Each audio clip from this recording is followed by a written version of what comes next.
coming. Yeah, if anyway. you want to, Dubrovnik is not the answer if you want a nice chill, quaint area. Yeah, but Montenegro, maybe put it on the Black list. Mountain. That's my only contribution. It's just gone insane. We're 16 seconds in, and that's the end. Just a quick English translation of Montenegro, and we are. That's all I'm going to do. Finishing up, wrapped up. Adam's finished for the day.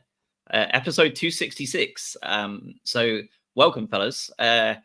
I will be the first to admit I did not get to watch the game yesterday. I got to watch Match of the Day highlights as I was on a plane home at the time. They put us on last, seemingly deservedly so.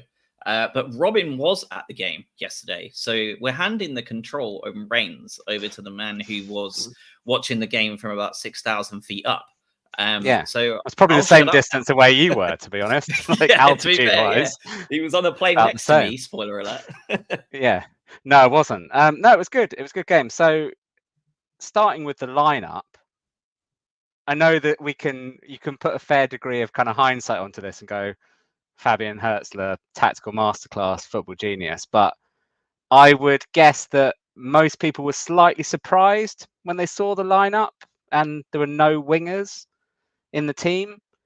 And that was my worry, was that Newcastle's strength is their front three, especially when you saw Isak, Gordon, Murphy.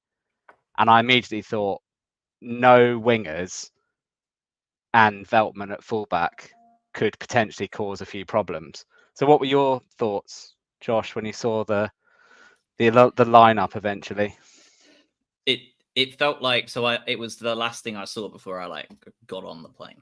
Talk about bad omens, everybody losing their mind over it. But for me, it felt like the most classic post-international break Brighton 11 ever.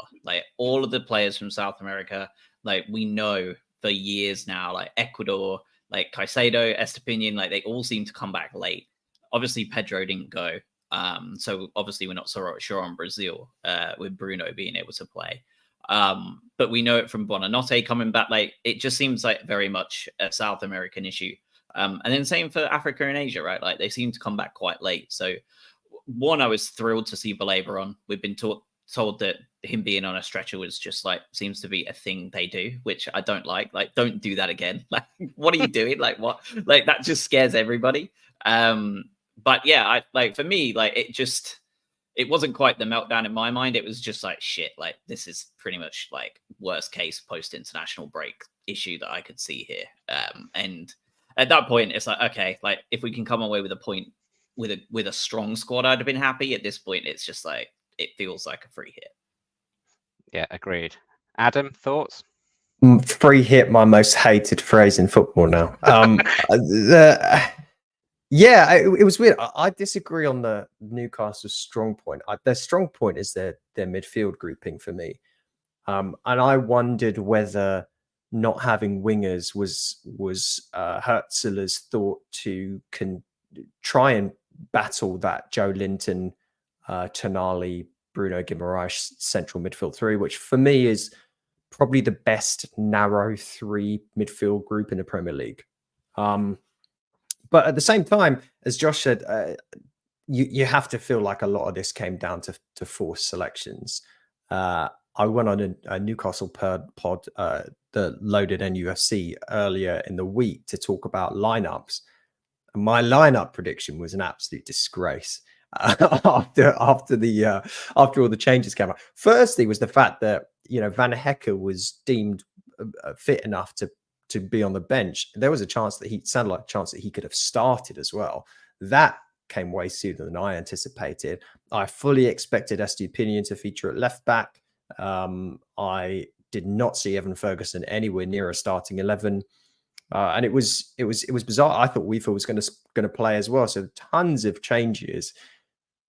Could he have done much differently? Yeah, I mean, I think you probably could have not played Ferguson. And you could have just played an Enciso or whomever it was that came on afterwards and moved some players about that way. But I mean, yeah, again, Ferguson was a little bit questionable. I half wonder again whether it was he needs to battle that midfield three. You put the big body of Evan Ferguson further up the pitch, knowing that you're going to probably have to punt the ball up a fair amount, and maybe you've got your big man up there to bring the ball down. That's my only thought around it. Craig, what was your sort of mindset around that 11? Yeah, I think the whole no Wiggins thing was kind of an issue. Like, you've got Matoma on the bench as well. Like, if he's not fit enough to start and stuff, then okay, fair enough. But yeah, no Minte, no Adingra, Matoma's on the bench. You're thinking from an attacking perspective, like, how are we even going to do this? We got route one in the end, which is fine. But like, most of what we've been doing recently has been down the wing. So I think Adam is a good point as well. Like, just overload the midfield with a lot of bodies to try and counteract that. And try and catch them on the break, which is something that we haven't seen from Hursley yet. So I think he tried something different with the resources that he had, and unfortunately it worked. But lineup-wise, yeah, I don't think anyone would have guessed that before the game in any way. But yeah, it seemed forced, but there seemed to be a method behind the madness as well. So we'll get into it. You know what's nuts, and Robin, before you jump back in and kind of talk about some other stuff, I'm interested to what you guys thought of average positions for some of the players, and maybe you saw this at the stadium, Robin, because you'll have had that literal bird's eye view. Who do you think was our player highest up the pitch for the majority of the game, outside of Enciso when he came on? Who would you predict? A lot of the time, Kadioglu was up there quite a lot. He's one of the highest man up the pitch for us was Yasin Ayari. He was our most forward player. Danny Welbeck second to that. Hinchelwood third. Kadioglu fourth. Ferguson fifth. So maybe Hertz was like, Ferguson, he's just a big body. He's going to be able to defend from some of these tall players from set pieces from Newcastle. Do we have him in as a sort of a weird makeshift midfielder that can drop in and almost play defensive midfielder? Because it was so condensed. Ayari played left wing, is that right? Like, that's from what I could understand from the commentary. Like, so I listened to Johnny Cantor, of course, the legend, and Warren on the drive home. And like, that was my understanding. And matches of the day highlights was so shit because they were so small. But like, is that accurate? Like, the formation looked like it, and like average positions looked like it. But like, that's just an odd. It was odd.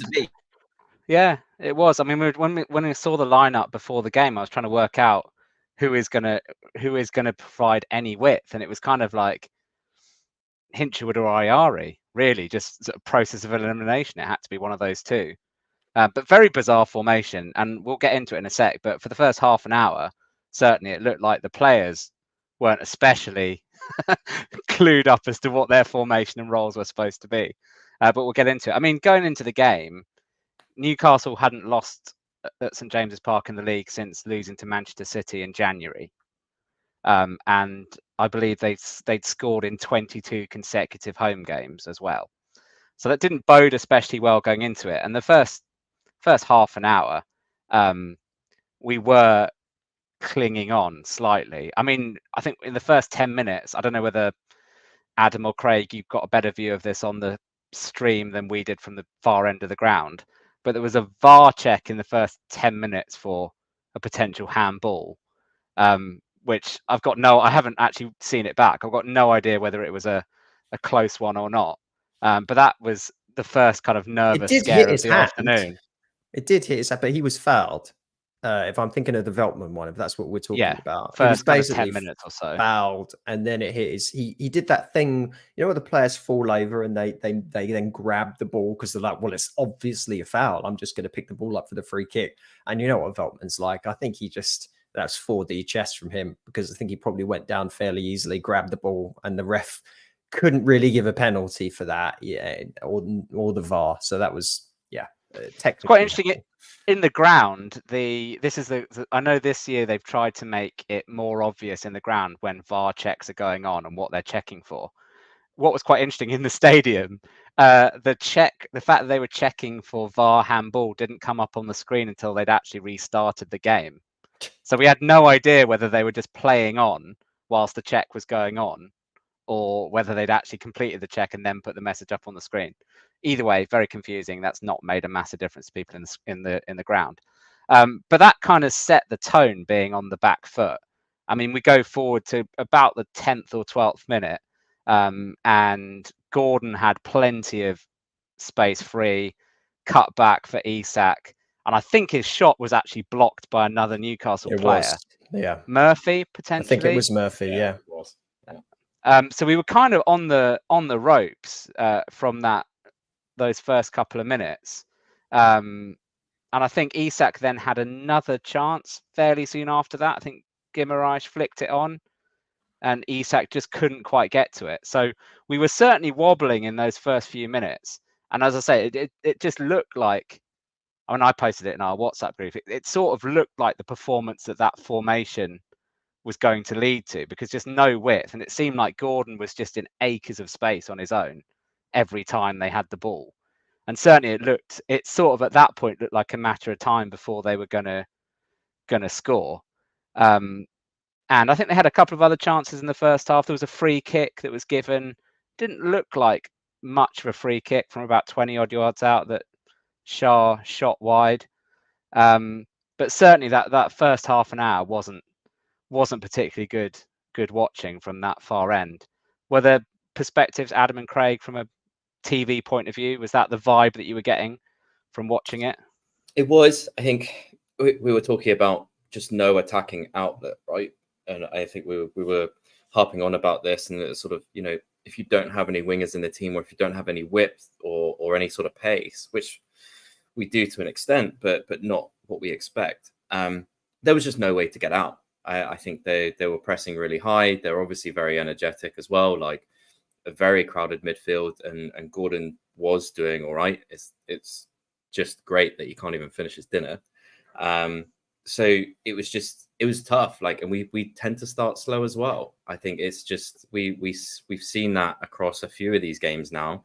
And I say it in passing. I was like, let's just get to the 25-minute mark and we'll be fine, because like it seems to be that the game is determined in those 20-25 minutes at the start. So yeah, no attacking outlet means that we really couldn't get out of our own half, and it just piled on the pressure and just kept coming and coming. And it just felt inevitable that they would score at some point. But yeah, they just couldn't finish. So it was weird. We relied on Joel Veltman's kind of, as Adam said, kind of 4D chess, and he was the only outlet we got was him seemingly winning quite soft free kicks on a regular basis to kind of break up their momentum. And the game, I mean, the entire game really swings in about a 90-second period around the 33rd, 35th minute. I mean, it starts with a really nice through ball from Bruno Guimaraes, which sets Isak through one-on-one. I mean, I was looking for we had a few offsides for Newcastle that building up to that, where typically, I know we've talked about it, the linesman's flag goes up really late for stuff that looked like a clear offside. From where we were, granted it was at the far end, this Isak one actually looked more offside than the ones that had been given offside. But anyway, he's through one-on-one with Verbruggen, who comes out and makes a really, really good save. I thought, you know, we've seen Isak against us particularly be quite clinical. So kind of, I think most people in the ground probably assumed that was going in. But not long after that, we then get a free kick midway through our half, and Lewis Dunk takes a very smart, quick free kick with one of his kind of Hollywood balls straight through to Welbeck. Really nice 1-2 with Jorginho, whose performance I think we'll probably come on to in general.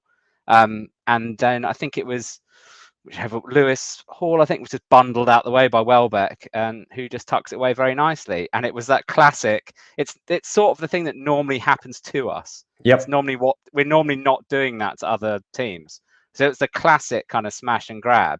And at that point, you just think, what, like, having really been battered for the first half an hour, you think, what on earth is happening here? But it was a really nice like interplay between Welbeck and Jorginho. And obviously Danny Welbeck is having the season of his life at this point. I think he's now up to 5 already, and I think he only got 5 in all of last season. So he's got 5 and 8, isn't it, at this point? This has to be the best form of his career, or at least since when he was in his like true pomp and he got the move from what was it, Arsenal to Man U? I can't even remember at this Yeah, point. It's so Arsenal long to ago. United, yeah. That's it feels like he's in that good form. I'll tell you who we missed that first half. For me, out of every single player, it was Matoma being the outlet, because every single game that we have, you always think, all right, at least we've got the safety valve on the left wing. We'll punt it up to Matoma. He'll dance around 3 defenders. That will mean their whole team has to shift back. It allows us to then step back up, and it buys us time.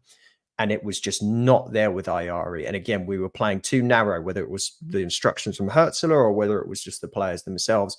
We didn't have that. And we're normally always left stacked with the attack. But as you said, the outlet for us for most of the first half was Veltman and then Rutter on the right-hand side. That was predominantly where the ball was sort of being fed to. The goal was just, the Newcastle defense went to sleep. And that's what you have to do in these kind of scenarios. As you say, how many times have we been the team that's had 400 shots, 90% possession against a low block and then got counted on? We find out. When have we done that? Because this could have been a Spurs first half, couldn't it? It really could have. Yeah, absolutely. I'd say I couldn't remember the last time. That's why it was almost the fact that people were in the away end, people were actually almost more celebrating the fact that we'd done that to somebody else rather than the fact it was just a goal. It's actually more unbelievable that was the source of it. Yeah. But it was, and it's I mean, we know Lewis Dunk is really good. Obviously, his pinpoint kind of long passing is really good. Really quick thinking. They just, switched off. And as I say, within the space of 90 seconds, 2 minutes, you've gone from probably should have been 1-0 down with that Isak 1-on-1 to suddenly being 1-0 up. And actually that goal, you could kind of feel it took the wind out of Newcastle's sails a little bit, almost immediately. I know they had, I think Gordon, between that goal and the end of the first half, Verbruggen had to make a really good save from, I think it was Gordon cutting in and having a shot. So they were still threatening, but it felt like the balloon had been punctured a little bit. And I'd say it was generally what happens to us, which is you dominate teams, you then concede a goal, and then the whole momentum just dies, and you think, right, well, we're 1-0 down now. We're not getting back into it after that. So I think it was really crucial that we kind of got through to half time with that one goal. I mean, we talked about at the beginning what was Hertzler's kind of game plan for this, and what I took away from it, certainly by half time, was I thought, well, Mitoma, Van Hecke, Enciso, all these people who've come back from international duty are probably fit to play 30, 35 minutes. And obviously that's what transpired they did. So I assumed that his game plan was to be very compact, try and make the pitch small, disrupt them, basically stay in the game until you can get Mitoma his half an hour at the end and see if you can do anything with that. The bonus that we were 1-0 up at half time was change the dynamic slightly. I mean, we were wondering during the break, like, what was he going to do in the second half?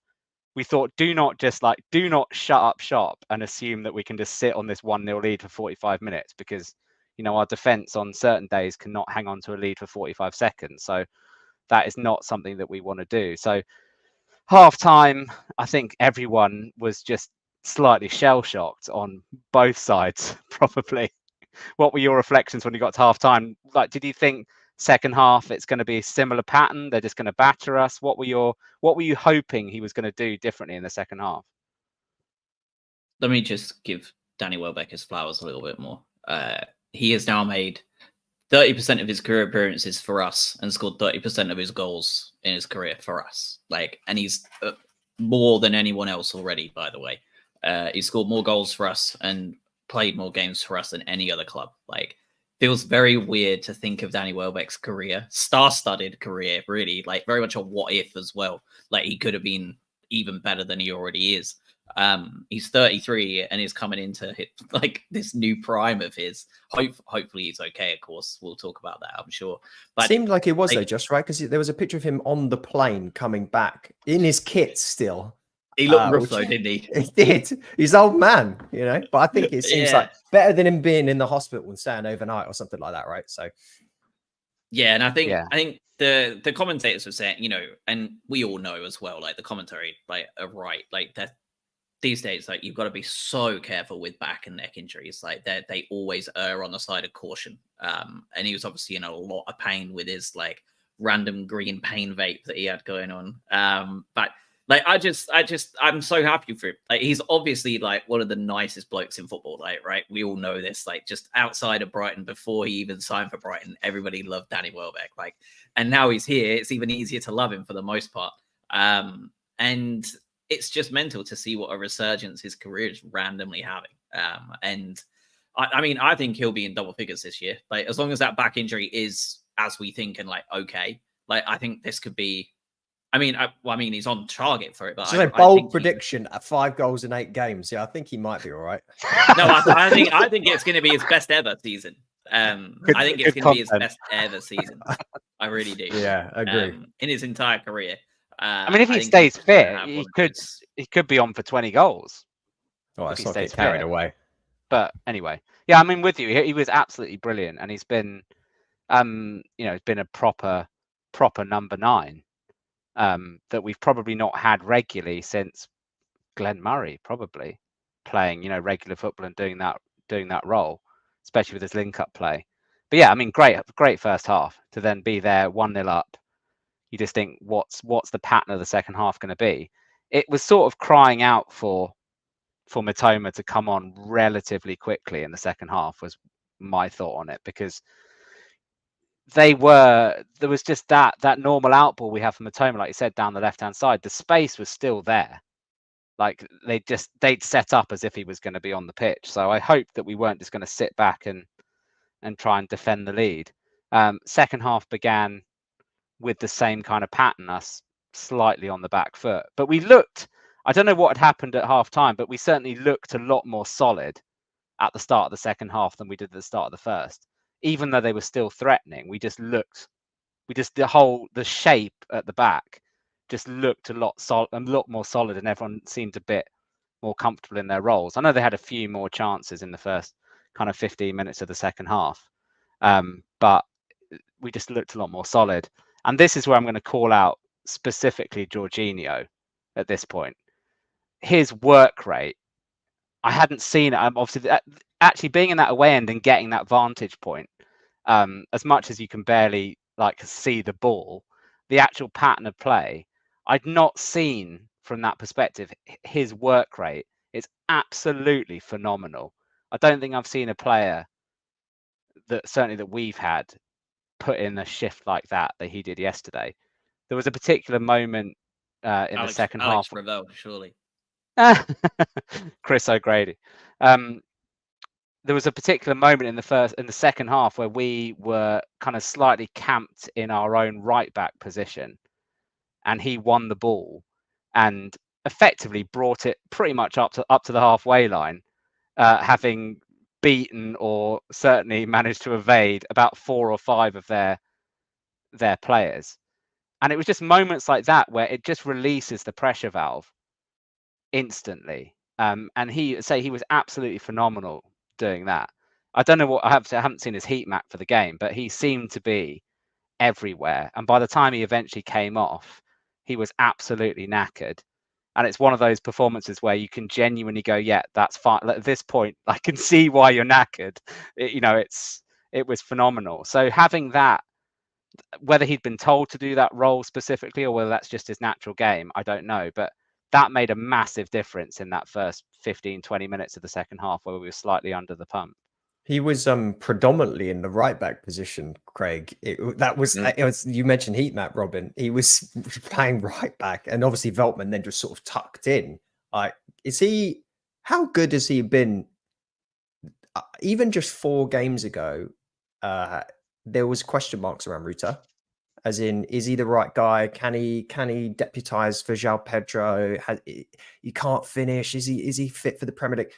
Now he looks like a world beater. Craig, what's your thinking? Yeah, it's such a 180 after 3 games, isn't it? Like he's got a hefty price tag as well that always comes into the equation and stuff when people talk about it. But he's just a bit of a terrier, isn't he? Like he just runs and runs and runs, and he's so difficult to play against. And I'm sure, yeah, he's a pain in the ass. But just with without an outlet, or like your Matomas or your Mintes, like he was that outlet. He was that person to relieve that pressure, like Robin said, was get the ball up there and either get fouled or get the throw in or something, and just wait for the rest of the team to get up to there with you. And I think he did it really well. Obviously the 1-2 with Welbeck as well means he's in the right place at the right time. He's able to sort of diffuse situations where there's a lot of pressure. And you're starting to see it now. Like all of a sudden, from 4 games ago, people were saying, is he good enough? And now saying, why on earth was he in the championship last year? So like it's a funny old game. It's weird how opinions change so quickly when you've got favorable results, right? But I think he was great. And like you said, he was pooped when he came off, and rightly so. Absolutely. And I think when we talked about this run of fixtures after the Chelsea game, we looked ahead to Spurs and Newcastle particularly, and we worried about if. And obviously we got a few comments on the YouTube channel. We got a few comments for this particular discussion, but we talked about the if of what would happen if we approached the Spurs game and the Newcastle game in the same way that we approached the Chelsea game.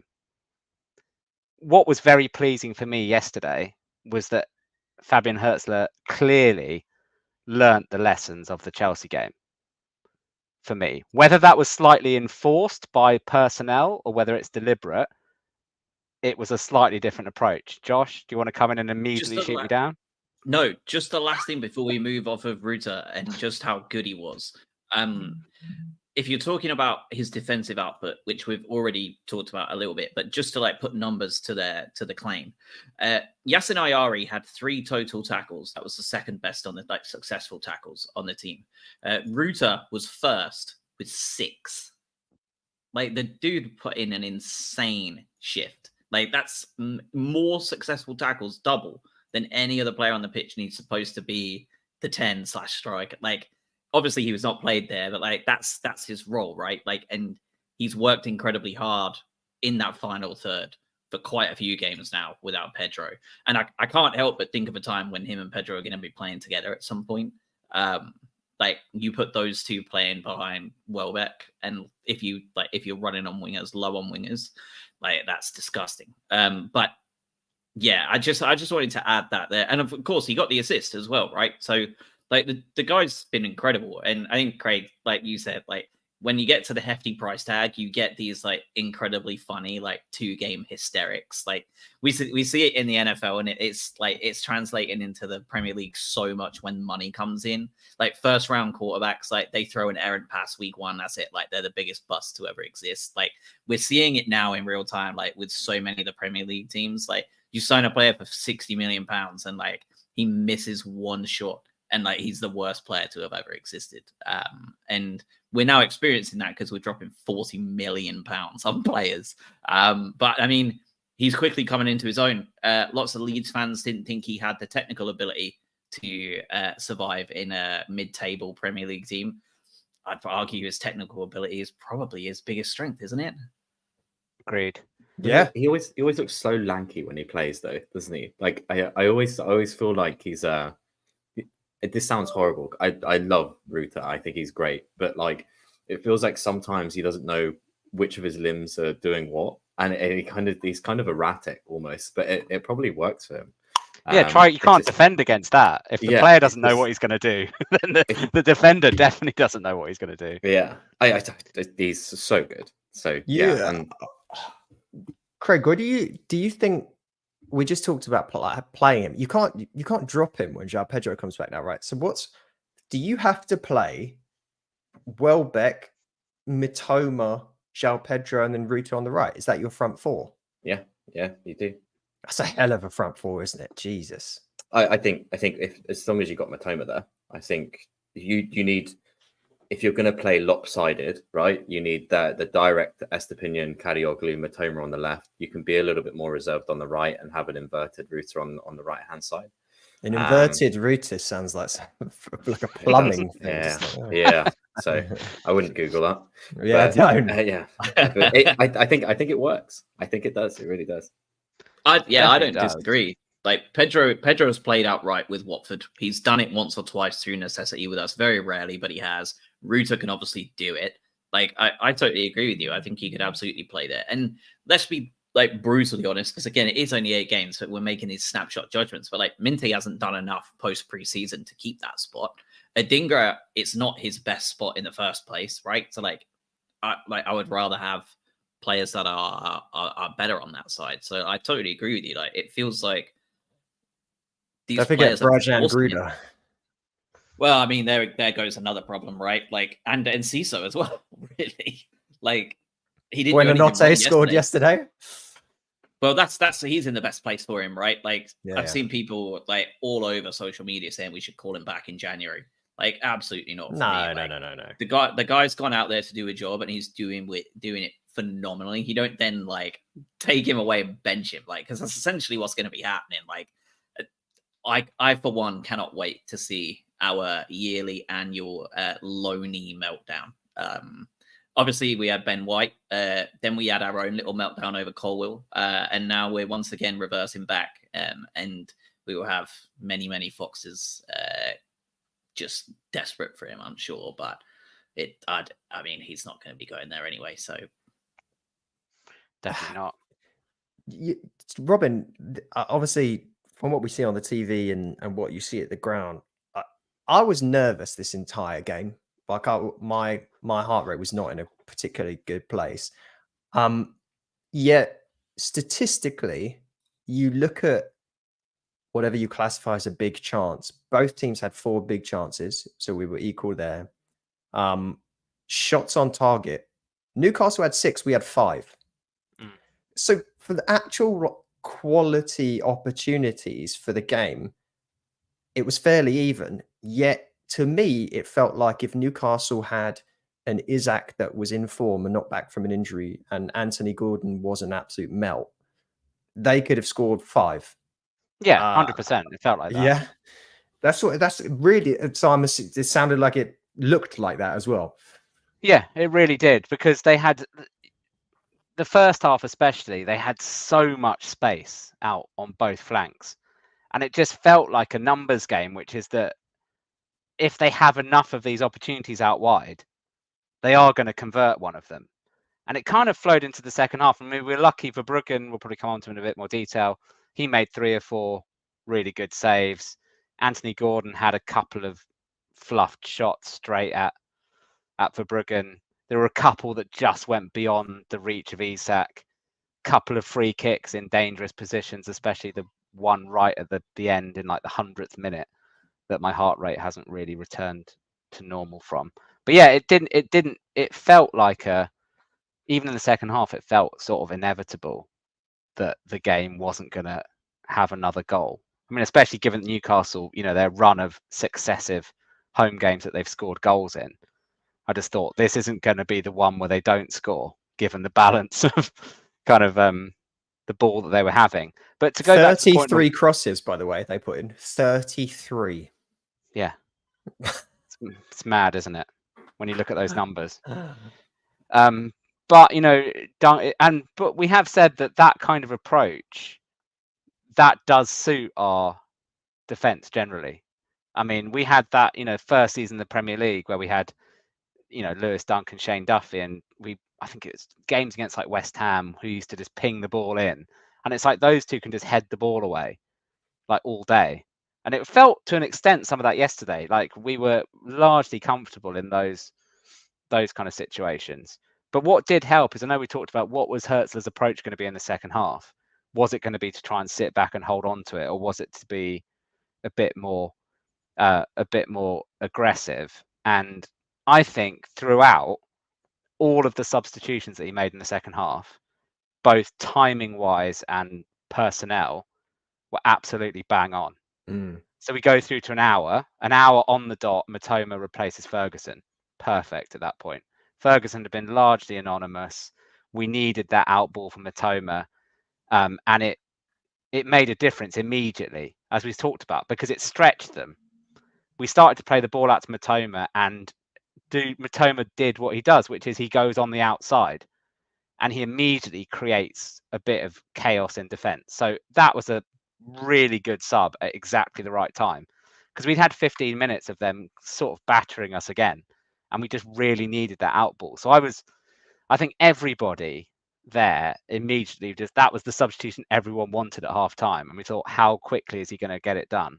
So I think I take my hat off to Hertzler from a subs point of view, because they were all bang on. You go forward another 10 minutes, and he obviously, Rutter was knackered, so we get Purvis coming on. Belabor looked relatively knackered, so Weaver comes on. And those three, that made a difference, especially having Purvis and Matoma together. We know how effective that is. So I just think bringing on the subs that he did at the time that he did played a really big part. I completely agree. One, because Matoma looked excellent, continuing his excellent form so far this season. Should have scored. Nick Pope headed his shot over. What? You got arms, mate. That's the whole point of your role. I think Weaver looked good. Belabor's worst performance this year for me. Obviously, had to play internationally, got injured internationally as well. He gave the ball away a lot in the first half. He got us in trouble a few times. Yeah. Really did. Recovered in the second half though, didn't he? But Purvis looked amazingly good. Like back to the Purvis Estupinian of X amount of time ago, where he was the world-beating left back. He was fantastic. And although it was only a 30-minute cameo from him, I'm excited about that. And the fact that we've got the flexibility, as you say, not just from a personnel standpoint, but from a tactical change that he had. Not only were the tactics completely unexpected from everyone, and Stephen's mocking me in the chat from going on that podcast and predicting lineups and everything. Hertzler just completely turned this on its head. But the fact that he then decided, you know what, we're gonna, not only are we playing weird tactics, we're then going to change them again. We're going to go 5 at the back, and we're going to move our left back to right wing. And the fact that we can do that with Ferdi Kadioglu, and by the way, he nearly scored as well. From an Estupinian cross where I think the ball actually did go out, but he nearly slammed that in outside of a sliding tackle from, was it Dan Burn potentially? Yeah, I think it was. Yeah. So yeah, I mean, fantastic subs, fantastic tactical changes. I still can't help but feel like we've absolutely gotten. I don't know. I don't know if I'm being overly negative here, Josh, Craig. I'd be interested in your thoughts. No one predicted you play Ipswich and Forest at home. You get 2 points, and then you get 6 points against Spurs and Newcastle. I can't help but feel the Spurs and Newcastle games are complete aberration freak games that we've somehow managed to come away with 6 points from. I don't know what this team actually is, and I don't know if Hertzler knows what this team actually is yet. Am I just being negative, or is there still some weird doubt despite that? Josh, I'd be interested in what you think about that. Yeah. I totally understand what you're saying, but at the same time, I would also say that the Ipswich game was a total yet another 10 out of 10 world-class goalkeeping performance from a random shit keeper. They can't keep getting away with this. That is one of those things where I would say the same thing, right? And then you've also got the Forest one, which was just a bit of a mess in general. I don't know, I totally understand where you're coming from, because you remember things like the Chelsea game, and you look at some of these results and you think how much of it's been a fluke, how much of it's been real, but we're 8 games in now, we're in 5th place, and the longer this goes on, the less it's fluke, right? You start getting more and more data, the more the data comes in, the less fluky it is. Is this just are we just able to grind out playing worse better under a new manager? I don't know, because there are some worries about it that is this papering over the cracks? Are we gonna hit a point here where we're found out in some way, shape, or form and just actually not very good under Hertzler? Or is he simply finding his feet? And this is a learning process. There is a lot of new players, right? As well, we've signed a lot of new blood, and you say, he needs to figure out what his best 11 and his style is going to be in the Premier League, because he doesn't know yet. He's still trying to figure out that what his identity is even going to be in this league right now. I don't know. I totally get your concerns, and I mostly agree with them, to be honest. But at the same time, the results speak for themselves. Like, it can't be. I mean, look at Glasner, right? Like, look at look at the whole host of Palace bosses that have been come and gone. But like, look at these teams that are very good, right? Like, look at Eddie Howe, like loads of managerial experience managing a very expensive Newcastle team. Same thing, right? Like, they're asking questions about Eddie Howe all over the Newcastle forums and social media. Ten Hag speaks for himself. Like, you've got all these, like, all the kind of mid-table Premier League managers, like, they have these kind of like weird moments that it's just like, are they that good? Are they not? Like, I don't know. Like, he seems to be, such a non-committal answer. It's interesting because it's like, obviously yesterday, the interesting thing is he was obviously kind of, in theory, forced into quite a lot of those changes because of the circumstances of players coming back late from international duty. So then that immediately raises the question to go, had this game taken place at a different time, i.e. he has his entire squad fit to choose from, does he do the same thing as yesterday? So i.e. was it a pragmatic decision to go, this is how I want to play? Or was it a reaction to going, these are the players that I've got available, and this is the best way that I can get them into a team? We'll obviously never know the answer to that, but that kind of is to your point, Adam, which is, how much of it is by design, and how much of it is not a fluke, but how much of it is dictated by circumstances. But you got to be, I mean, it works either way. I mean, we've seen the opposite of that with De Zerbi, right? Latter day De Zerbi, where he would rigorously pick the same system with whoever's available. And we saw that deliver some horrific results towards the end of last season. So that's why I referenced earlier that, learning from the Chelsea game, we've seen already he's capable, whether or not by design or whether or not because he's pushed into it, he is absolutely capable of delivering a different tactical system that works. And I've put it in one of the chats, like, I think Newcastle away is traditionally somewhere we struggle. So it's one of our toughest away games of the season, I think. So to come out with a different tactical system and come away with a win, I think will do a world of good for Hertzler in all sorts of ways. I agree. We 100% lose to Wolves at home, though. Especially after today. After today. With the VAR call. Well, it makes it's a free hit now, Adam, after 6 points in a row. I seriously, I don't know why that phrase rubs me up the wrong way so much. It really does. It's got to me lately. It's everywhere. You know what? I think not to go off on a tangent about it, but I think it's because it's almost like this self-defeatist, like, whatever. And we've seen, like, Wolves could easily, the worst team in the Premier League, should have got a point against Man City today. There's so many results that are happening throughout the Premier League that you could have said they're free hits, and teams are just picking up points all over the shop. And that's why it's an interesting year this year. It's funny, after the Wolves game, we've obviously got that weird, horrid run of Liverpool, Man City. But then we talked about this before, right? I think we see the real Brighton in December. I think we get to see what that team is, or what this team is. The players have had a bit more time to bed in. We've got players come back from injury. Hertzler has managed to put his actual stamp on this team. And you're playing the likes of Bournemouth, Southampton, Fulham, Leicester, Palace, West Ham, Brentford. There's no easy games, but you should be able to beat every single one of those teams, every single one. And so, I think we'll see the real team then. Definitely. Surely though, like, I know that we are Brighton and we do funny things, but they haven't won a single game all season. 0 wins, 1 draw. Yeah, but that's textbook. That's textbook. Brighton is giving teams their first win by just collapsing. I just can't see it. I really can't. And they've got Palace and Saints after us. Like, I think if they're going to take points or get their first win, it's going to be against one of those. Like, they're a week apart, right? So it's not like they're midweek and he'll like rotate. They're not. Like, he's obviously going to come down and try and beat us.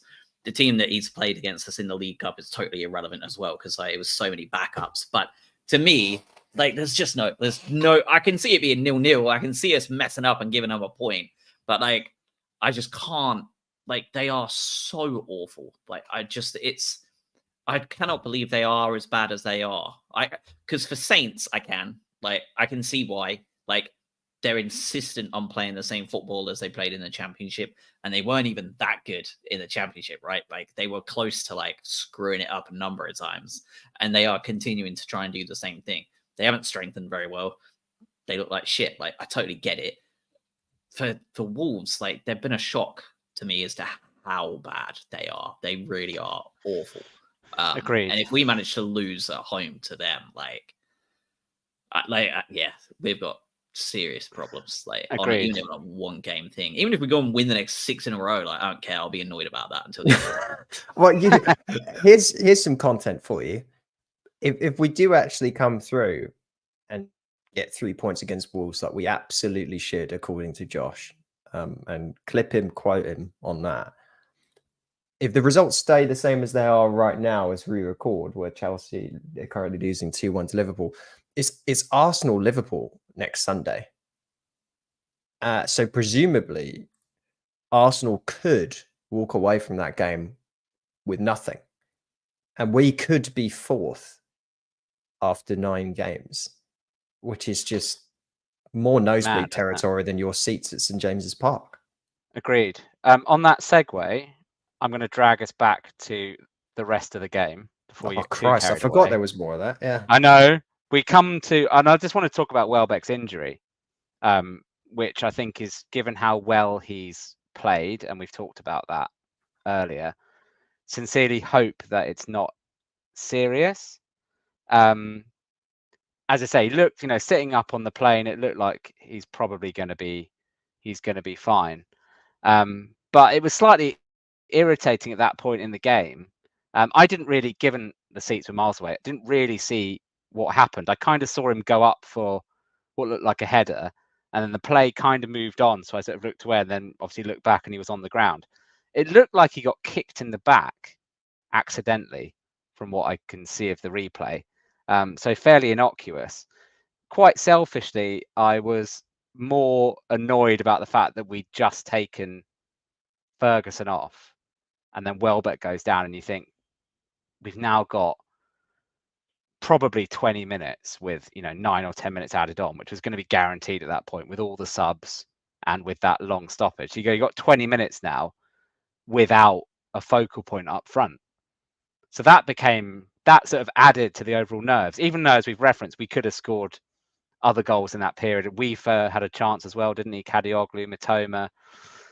But still, it made for a very nervy, in theory, last 20 minutes. So on comes Van Hecke to shore up the defence. And as you said, Adam, we immediately went to a back 5 and looked very solid for it. And then on trots Enciso to, in theory, be the focal point. Now, actually, I know we've given him a bit of a rough time, but I thought he did a pretty good job in that role. He certainly had a lot of energy, and his pressing was really good. And he definitely, without the stature, he definitely did a job for the team in those 20 minutes. So I know we've been quite harsh on him in other weeks. So I think it is only fair that we call him out, as actually he did a really good job in that makeshift role. I thought he did, yeah. I didn't think he was involved that much, to be honest, but what he was there to do, he did quite well. He got asked to do a job, and yeah, I know we've been a little bit rough on him. I think he's just set high expectations, right? And you've got a really good team here, and there's a really good player in there. I just think he's getting used to the way that we play, or this new tactical structure, or where he's playing. So I thought he did well. I thought, again, Mitoma and him to relieve all that pressure in 20 minutes was good. I think we handled the match and saw the game out relatively well. I thought, yeah, Mitoma was the main difference there, obviously. Like, he had a shot right at the end as well, which was very close. But it just looked like, okay, let's shut up shop. Let's just get the clean sheet now. But I still like the fact that we still push people forward. Like, it wasn't a 11 men behind the ball type thing. We were still creating chances because of so much space. And that's where I was impressed with I guess the tactical side of things, if you like, is that you're not going to settle for that, because the more they push, the more space there will be. And I'm glad that we still attack that space at 1-0 away. And you're still trying to win that game and maybe put it to bed. So in CISO, I thought, yeah, did what he needed to do. I thought we managed the game really well in the last 20 minutes as well. Agreed. We obviously had a very 9 minutes go up for injury time, which, as I say, was fair given all the stoppages and all the substitutions, which we kind of saw through fairly easily without too much difficulty. Newcastle then get a free kick in basically the 100th minute. And I'll be honest, I thought that was going to go in just because of it's Brighton. And it was like in the perfect kind of free kick range. And you just thought, it will be so irritating after playing such a perfect game for that to end up in the back of the net. Thankfully, it didn't, and then led to a fairly kind of lackluster corner, which Verbruggen took relatively easily, and that was that. So it was, it was really satisfying all round. I think, we've talked about it in a decent amount of detail, all the different areas of it. Man of the match, I think it will be an interesting discussion. Because for me, I think there are two obvious candidates. But again, you could probably make an argument for a few others. Verbruggen's got to be in the conversation because I think, as we said, that save that he makes just before our goal is, it swings the game with what then happens a couple of minutes later.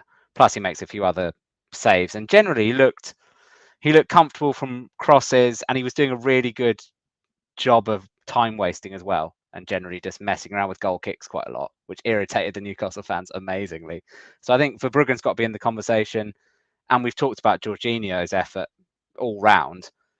And then you could probably make an argument for Veltman just being a nuisance the entire game. So it has to be, for me, probably one of those three.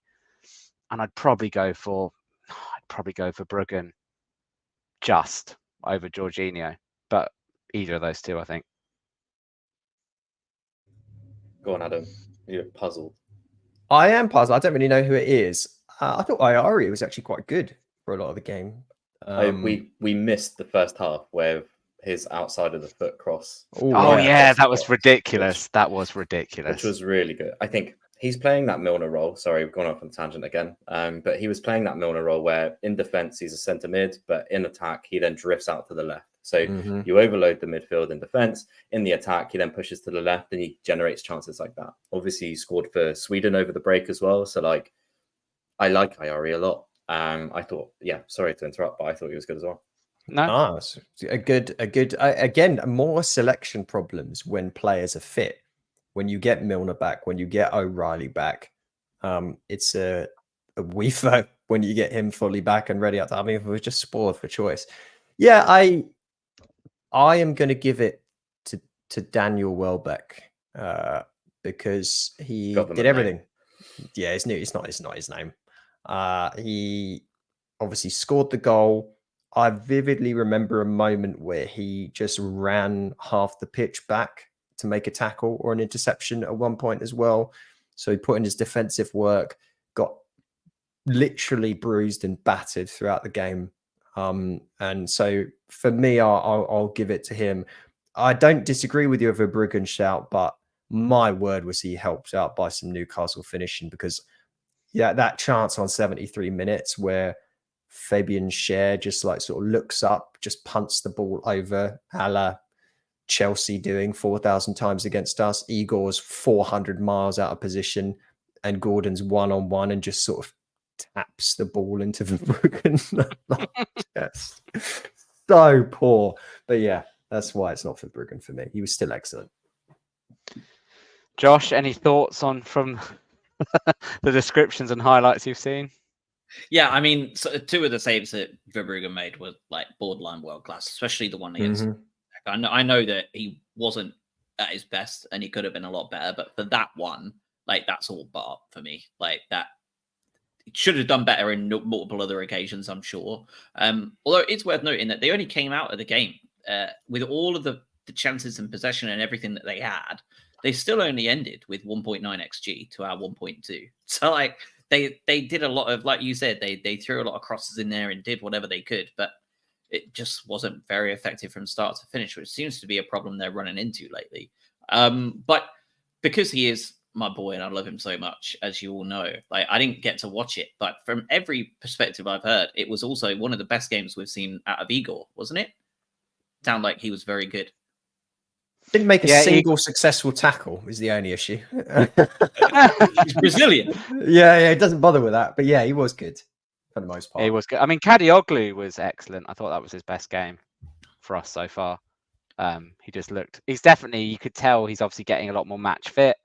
And yeah, he was good as well. I mean, no one really had a particularly bad game. I mean, probably it sounds. Belabor and Ferguson probably were the two ones who were the most anonymous of it. Every Newcastle highlight on Match of the Day started with Belabor either overdoing it or giving it away with a stupid pass. Yep. Yeah, every single day. That's all I need to see, really. He takes too many touches, and when it works, he looks like Zidane, and when it doesn't work, he looks like Zidane's son, who I think retired already. Yes, fair.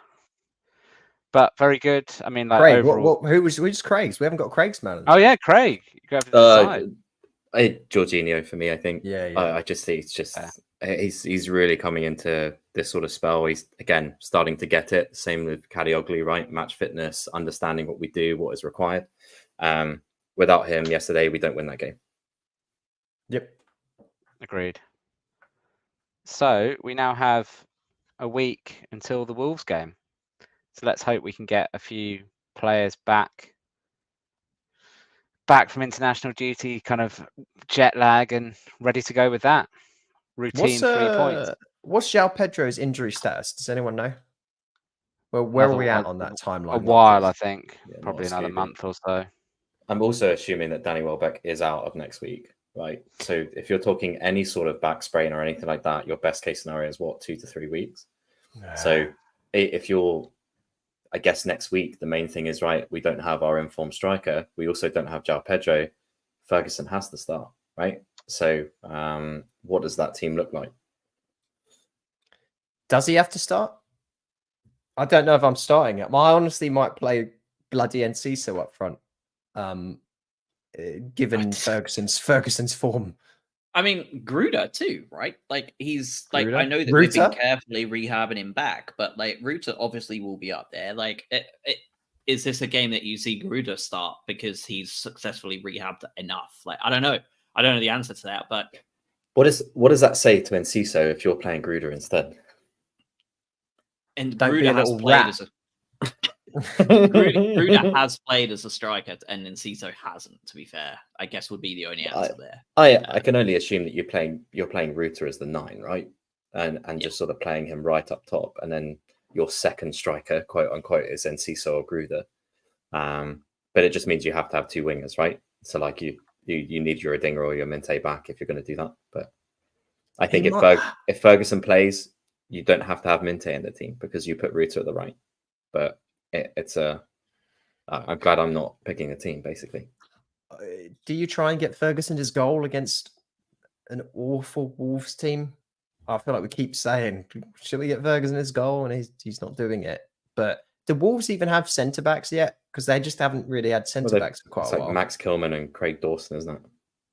Yeah, that's bleak, isn't it? That is bleak.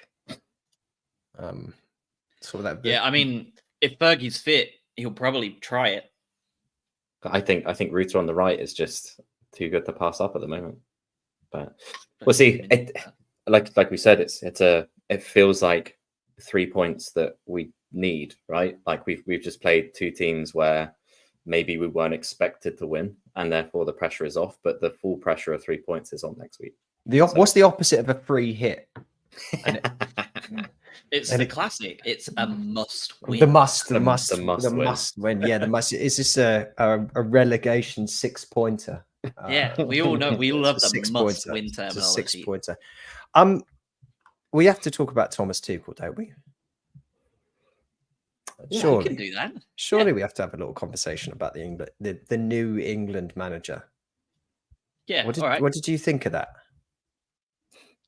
I'm happy with it personally. This is exactly the sort of manager I wanted England to get. It was a Mourinho, Tuchel, tournament football expert that's a bit of a dickhead, but like all the stuff he hates about club football, he doesn't have to do in international management. Like, it's a simple system.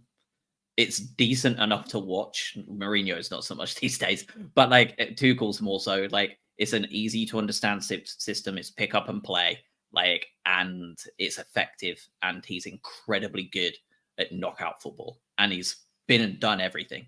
And the stuff that he hates the most, the stuff that he was having to deal with at Bayern with the owner, right? Like, and all the people involved there that caused him so many issues. The stuff he had to deal with at Chelsea, that he still won a Champions League with, by the way, like that he had to deal with their idiotic owners. Like, he doesn't have any of that. Like, he is the guy. Like, he is the be all end all. Like, the FA they ain't got shit. Like, they're going to say anything to Thomas Tuchel. So, like, I think it's a great appointment. Like, he's exactly what we need. Like, I'm very happy about it, and I think he'll do very well. Craig, That's not really. I'm happy with it as well. You put it down into the most basic sort of terms. Like, is that the best possible manager you could have got for the England team? And the answer is yes. There's no one that meets that sort of credentials or his pedigree in knockout football, which is exactly what international football is. So, it's just the right man. Do you want the best manager, or do you want to choose an English manager that is not as qualified as this person over here that is very much more likely to win you something? So I know there's been a lot of talk about it, hasn't there, around the standard of English coaching, but that's not Tuchel's problem. We just chose the best person for the job. Yeah, I agree. From a footballing choice, he's the best option, and I think honestly, a coup. I think he's better than the England job, if it's fair to say that. Like, for the most part, national team jobs historically don't have the biggest pull for the top tier managers, right? It's like the MLS of club managers, isn't it? Right. You go there, maybe you want an easier life towards you. You've done your stuff, and to the late great Sven-Goran Eriksson, who was towards the twilight of his career, right? He'd won Serie A, won stuff. Like, all right, now let's same with Fabio Capello. He'd done his thing. I think this journalist Rory Smith, I find myself with a similar mindset to him, though, where he sort of awkwardly said, it's never good when you're slightly more on the side of Nigel Farage and the Daily Mail, because I think it's a shame that we have not been able to pick an English manager.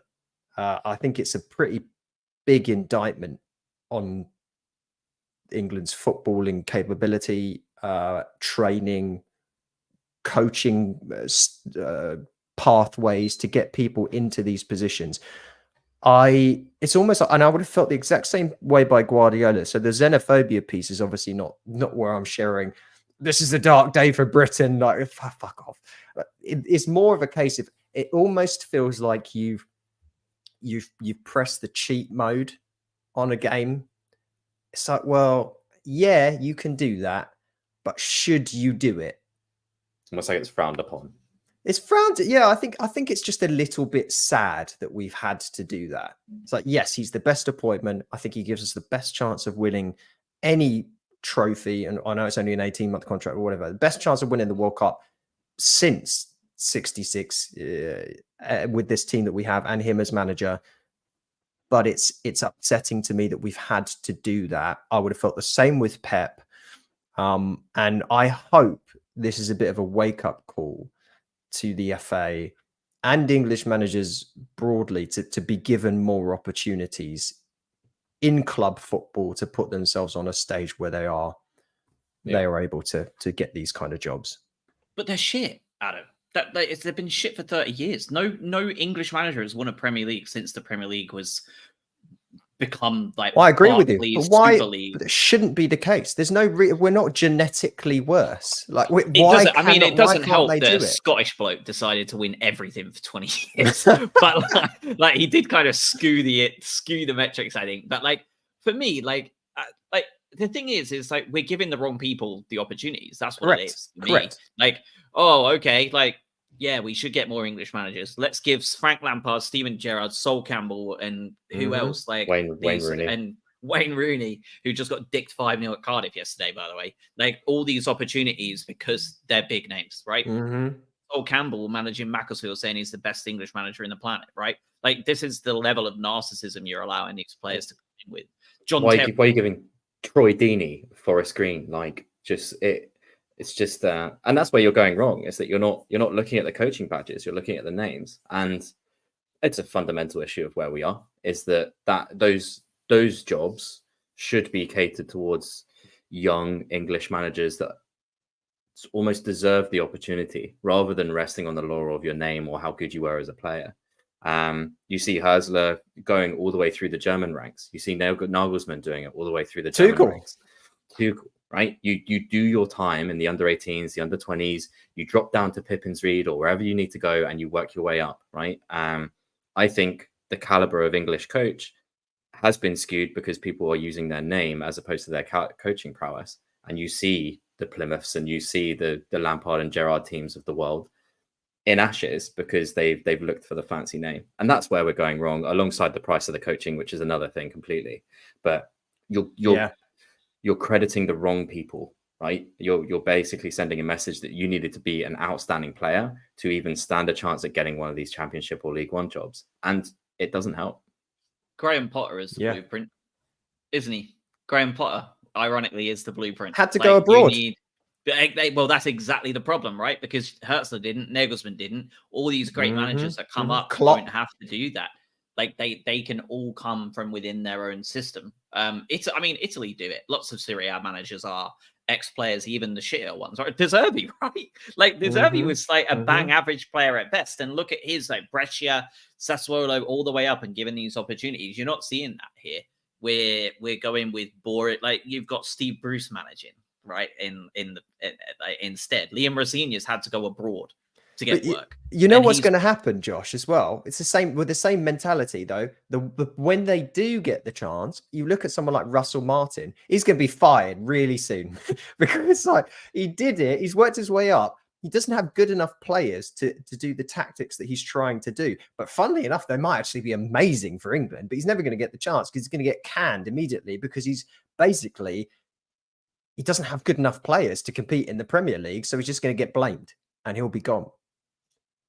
And the stink of Russell Martin will be over everything then. Yeah. Right? They'll blame it all on him, and he probably won't get a decent, or he'll have to go and get shit jobs then and struggle. Like he'll have to go replace Wayne Rooney at Plymouth when they're fighting for their lives. And if he doesn't get them promoted, he's a bum. Like that is absolutely the problem. Like it's 100% like these managers that come up the right way. I mean, look at Potter. Like he got an insane payday to the point that like he's willfully not looked for work for a year because he's been paid so much money. Like, and like, can you also blame him too much knowing what we've just said about Russell Martin? Like he's one wrong job away from his entire career being over. So like, how can you blame him for wanting to do that? Like it's so poor. And the problem is from top to bottom, right? Because like, it's not just the coaching, it's the refereeing. It's the way we're allowing these people to come up through the system. And it comes down to, I mean, even for players as well, right? Like so many players that are up and coming are having to piss off to Europe as well now. Or get coaching scholarships in US colleges, like, because they can't, like, because it's like not viable to play here. Like, what are we doing? Like, greed. That's insane. It's all greed, exactly. Isn't it? It's all greed.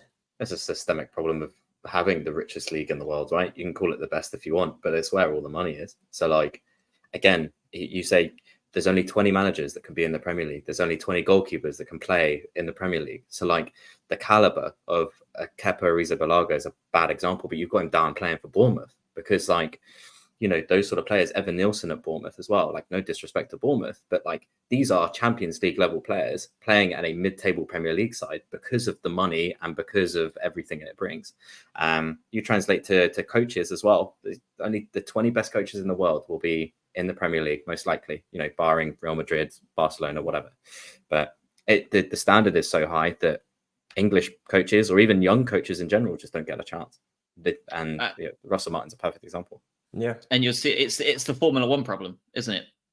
Like that's the thing. For anyone who follows Yep. Formula One, it's the Yep. same problem.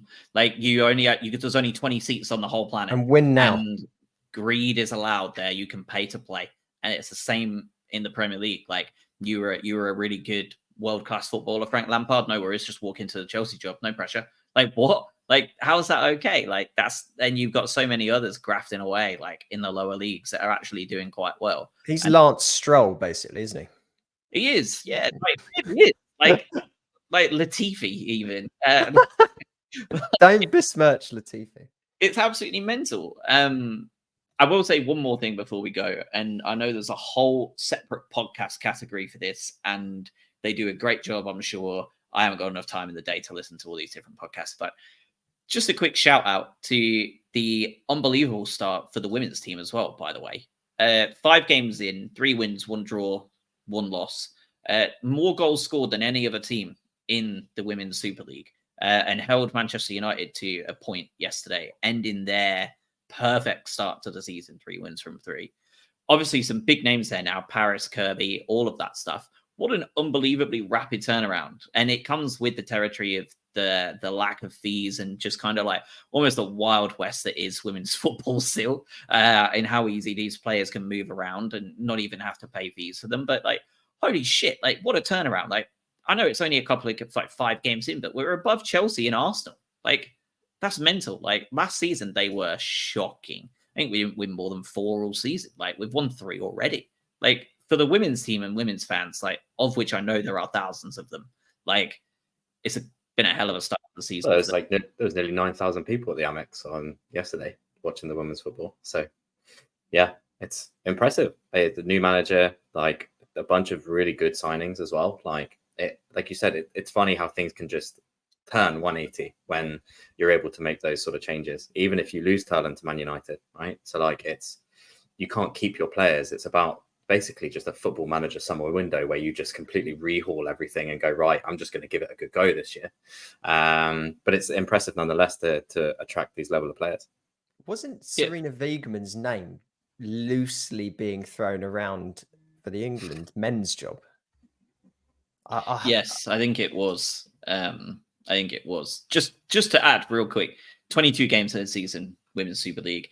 Brighton finished on 19 points. We are on 10 in 5. Like that's the turnaround the season has had. If we are going on the full season, we are safe by 4 points from last season already.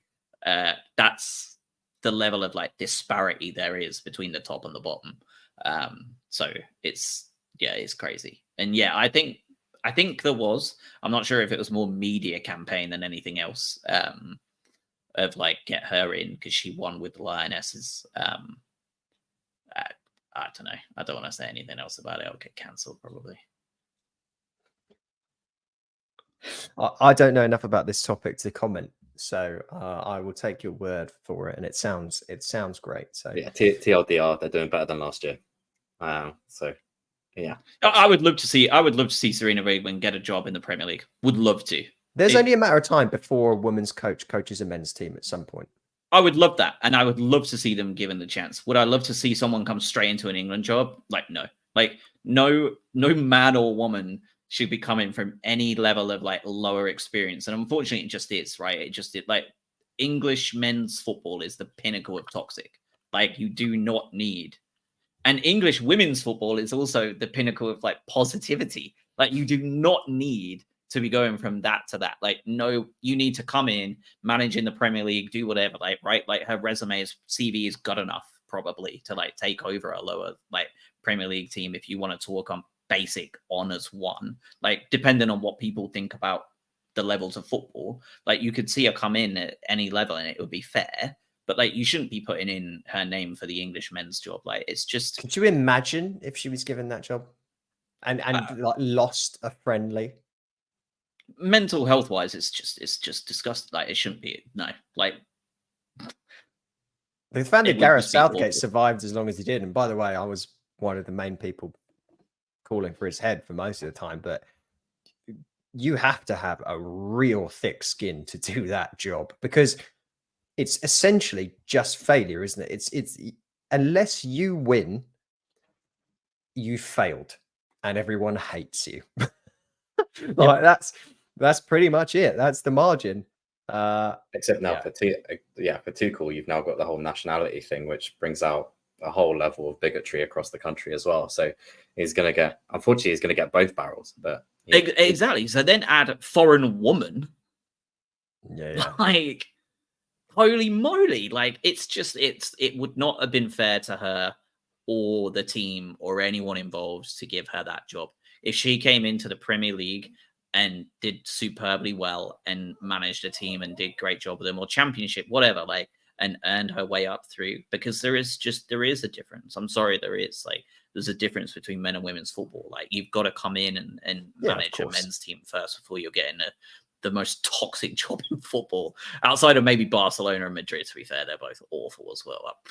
You'd have to have massive thick skin to want to manage one of those as well. But I've been corrected in the chat. Yeah, go on. Yeah. Hannah Dingley was she was the first and only woman to have been charged of a professional men's team in English football, Forest Green. I think she's the director of football there, and I think she took a game or two when they were swapping managers. Yes, yeah. I think it was just one or two, and then went back to her role. But everyone thought Emma Hayes was going to be like bound for a men's league job, and she sacked it off for the US as well. Look at Pochettino too. Like, Poch and Tuchel are very similar, I think, in terms of appointments. Yeah, they are. But I think that's your cat's having some kind of my cat's having a meltdown. Yeah, exactly that. Yeah, I think it's been a thing for quite a while where, with the greatest respect, and I know we've got US listeners, I'm a bloody US citizen now as well as a British citizen. You bring in a foreign manager when you're worse at football and you don't have the infrastructure. That's why you see in the AFCON, like, all the coaches are from various European football leagues or whatever. And I not to belabor this point, but not to Carlos this point, but it is a shame that we haven't been able to do it. And I just think if you would reverse this and the German national team hired Eddie Howe, can you imagine that world? I don't think there's a hatred going that way like there is in certain subsets of the English fan base that just hate the German people. But they still would not take kindly to that. It would just be an indictment of everything they stand for. And I just think it would be received horrendously poorly. But yet we accept it because we're shit at bringing coaches up.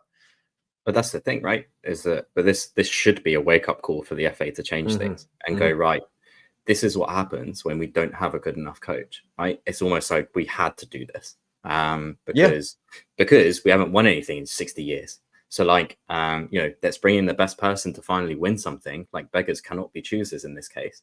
Let's get Thomas Tuchel in, sign him for 18 months. Hopefully in those 18 months, someone's going to nut up or shut up and actually, bring good coaches through. Because that's what we need. Like you said, it is a shame. And I completely agree. But I hope it's spun into an encouragement for coaches to actually go and do things and actually be given chances, because people won't like this because of the indictment, right? But they didn't even speak to Eddie Howe.